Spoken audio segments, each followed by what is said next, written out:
طلاب أولى إعدادي، أهلا وسهلا بحضراتكم. النهاردة هتاخدوا معايا أول درس من دروس الدراسات الاجتماعية للصف الأول الإعدادي الترم التاني، هو نمو وتوزيع سكان قارة أفريقيا.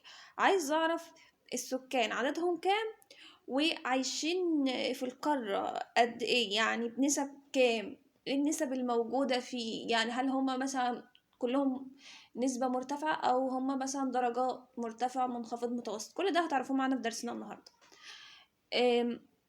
قال لي سكان قارة أفريقيا آخر تعداد عملوه عام 2023 وصل عددهم ل1.5 مليار نسمة، أي ما يبلغ خمس سكان العالم، ودي نسبة كبيرة.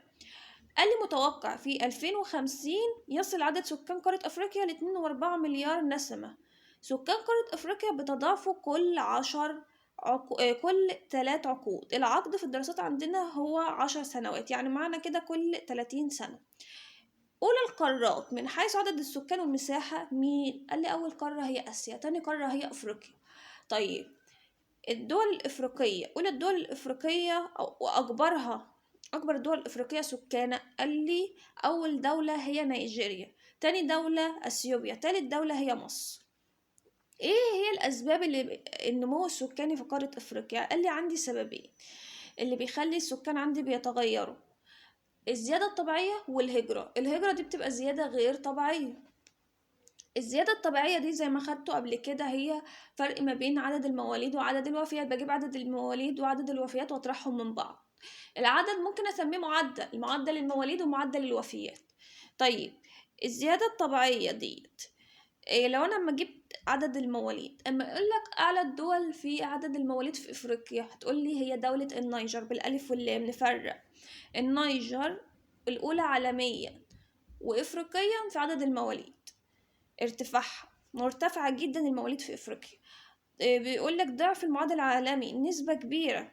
ايه اسباب اللي خلت المعدل المواليد مرتفع؟ قال لي الزواج المبكر وكثرة الانجاب وضعف تنظيم الاسرة. طب معدل الوفيات، معدل الوفيات في افريقيا منخفض. طب اولى الدول اللي هي منخفضة عندها الوفيات في افريقيا، قال لي هي دولة برضو نيجيريا، تاني دولة تشاد، تالت دولة هي مين؟ ليسوتو. ايه الاسباب اللي خلت الوفيات اللي هي اعلى الدول الافريقيه في معدل الوفيات او الوفيات عندها منخفضه الدول دي؟ قال لي بسبب تفشي الامراض المستوطنه وارتفاع وفيات اطفال والامهات. طيب الزياده الطبيعيه بعد ما جبتها وعرفت الفرق ما بين المواليد والوفيات، اعلى بقى الدول في الزياده الطبيعيه دي هي دوله مين؟ قال لي اول دوله هي الصومال، تاني دوله هي النيجر. يبقى النيجر عندي في حاجتين، اعلى في المواليد واعلى في الزياده الطبيعيه. يبقى كده الزياده الطبيعيه بعد ما جبت المواليد والوفيات هي مرتفعه ولا منخفضه؟ قال لي بعد ده كله برضه مرتفعه. معدل الزياده الطبيعيه في افريقيا مقارنه بالمعدل العالمي مرتفع.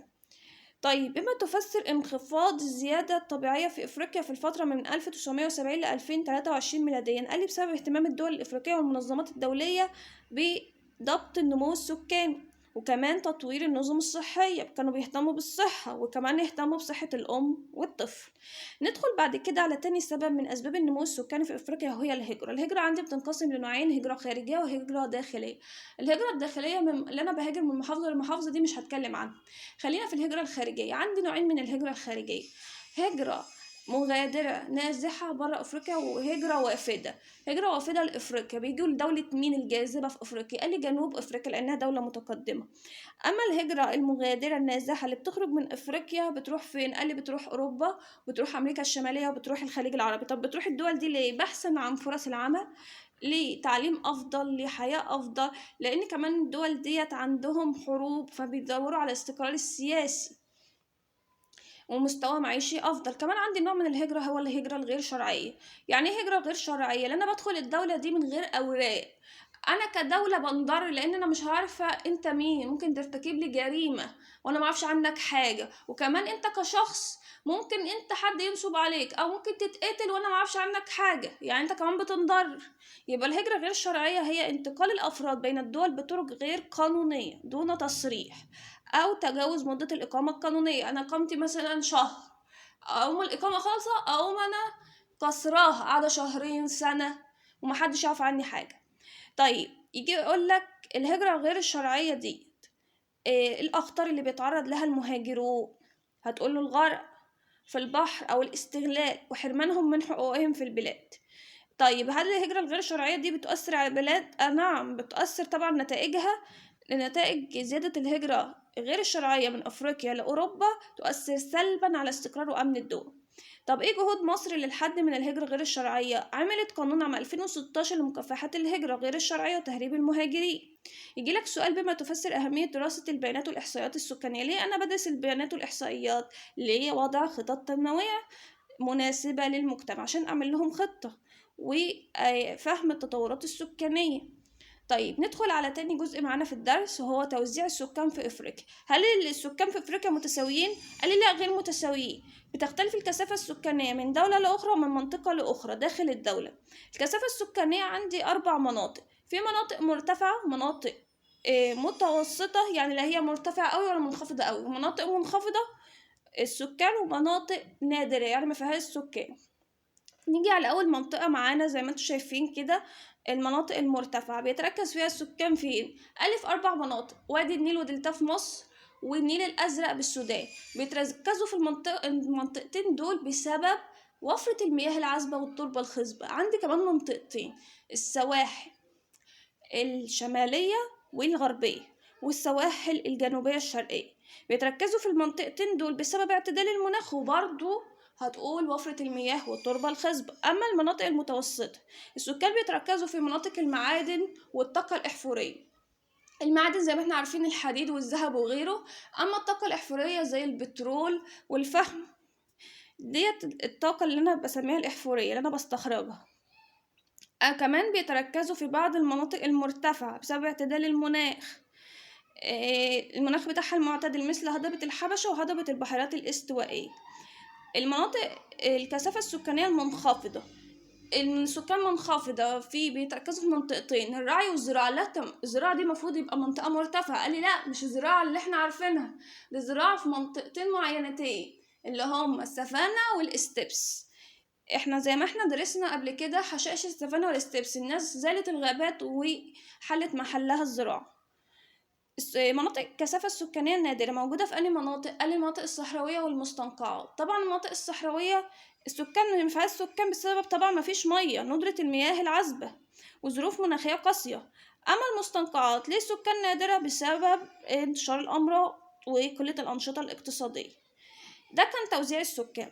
يجيلك برضو حاجة مهمة: أكبر المدن أو أكثرها ازدحاما أو اكتظاظا بالسكان. بقول المدن هتقول أول دولة هي لاجوس بنيجيريا، تاني مدينة هي القاهرة في مصر. نتائج ذلك ايه؟ نتائج الكثافة السكانية دي بتعمل لي ايه؟ قول الضغط على الموارد والخدمات، اللي كل حاجة بتتضاعف زي المية هعوز مية كتير لأن السكان زادوا، هعوز مدارس كتير لأن السكان زادوا، كل حاجة هعوز أضعافها، وبالتالي في عندي ضغط، وبالتالي يتطلب وضع خطط تنموية. طيب يجيلك سؤال: المشكلة السكانية في إفريقيا إيه سببها؟ سوء توزيع السكان، وارتفاع نسبة صغار السن، وكمان زيادة عدد السكان بشكل لا يتناسب مع نمو الاقتصاد. فنتائج ذلك أدى للضغط على الخدمات زي ما وضحت. يجيلك سؤال تاني: ما العلاقة بين نسبة صغار السن والمشكلة السكانية؟ قال لي ارتفاع نسبة صغار السن أحد أسباب المشكلة السكانية، لأن أصلا صغار السن دول هي فئة اللي أنا بعولها، مش فئة منتجة بتحتاج لأن أوفر لها الماء والغذاء والخدمات الصحية والتعليمية.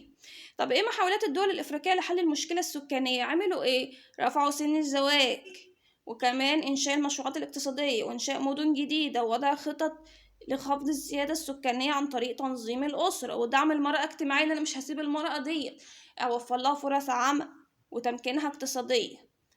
ليه كمان أنا رفعت سن الزواج؟ لأن ده يعني يحد من الإنجاب اللي هو بيعمل لي زيادة أصلا سكانية. ده كان درسنا النهاردة، أتمنى تكونوا فهمتوا. شكرا.